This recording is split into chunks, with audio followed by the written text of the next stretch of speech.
Emile Mono, bonjour. Oui, bonjour. Vous venez d'être désigné par une structure de la place comme étant le meilleur politicien de l'année. Que vous inspire cette distinction?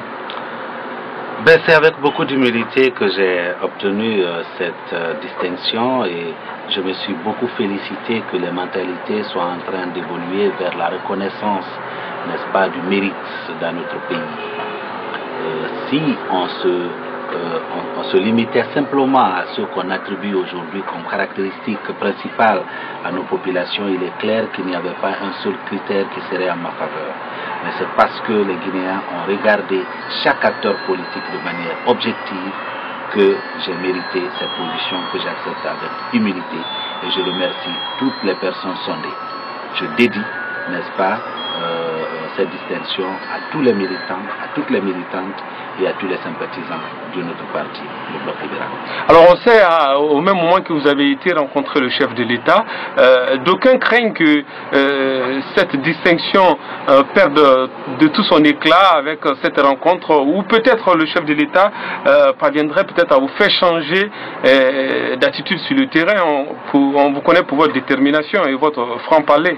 Il est clair que ce n'est pas la rencontre avec le président de la République qui peut vous amener à renier toutes vos convictions. Si vous reniez toutes vos convictions parce que vous avez rencontré le président de la République, c'est que vous n'en aviez aucune. Oui, le président de la République a sollicité me rencontrer par le passé. Nous n'avons pas jugé nécessaire de répondre. Cette fois, nous avons décidé en tant que parti de le rencontrer et l'écouter. Nous l'avons écouté, il y a beaucoup de choses qu'il nous a dites, qu'on avait déjà entendues, que nous avions déjà critiquées. Notre position reste la même.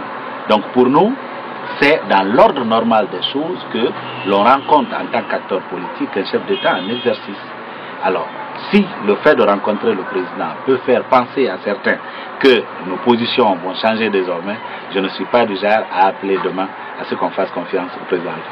Alors on sait que vous venez il n'y a pas longtemps de rentrer en politique en Guinée et du coup on vous choisit comme étant le meilleur politicien de l'année devant le chef de file de l'opposition, devant le chef de l'État.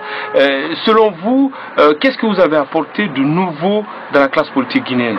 Nous avons apporté de la franchise, nous avons apporté de la vision, nous avons apporté de la clairvoyance et nous avons apporté de la constance et du courage de nos opinions. Parfois on peut être seul contre tous, mais ça ne nous a jamais découragés. Après tout, Martin Luther King a été taxé, n'est-ce pas, de mauvais hommes par le FBI, par les pasteurs d'Alabama. Et puis nous avons suivi Mandela qui a été taxé d'extrémiste, voire de terroriste par le gouvernement britannique à l'époque, le gouvernement américain à l'époque. Donc pour nous, n'est-ce pas, ce que nous apportons de nouveau, c'est l'attachement indéfectible aux valeurs. C'est seulement ce qui justifie notre présence sur l'échiquier politique guinéen. L'intérêt particulier, ça ne nous intéresse pas. L'ethnocentrisme, ça ne nous intéresse pas.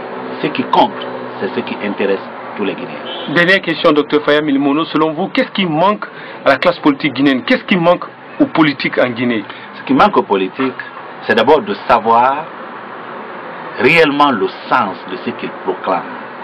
Beaucoup de politiques disent « nous nous battons pour la démocratie », mais quand ils posent des gestes, on a l'impression qu'ils sont à des années-lumière de leur proclamation. Prenez l'exemple des exclusions que nous observons aujourd'hui dans l'opposition guinéenne. Celui qui se bat pour la démocratie, pour la construction d'un état de droit, devait reconnaître à quelqu'un d'avoir un point de vue différent.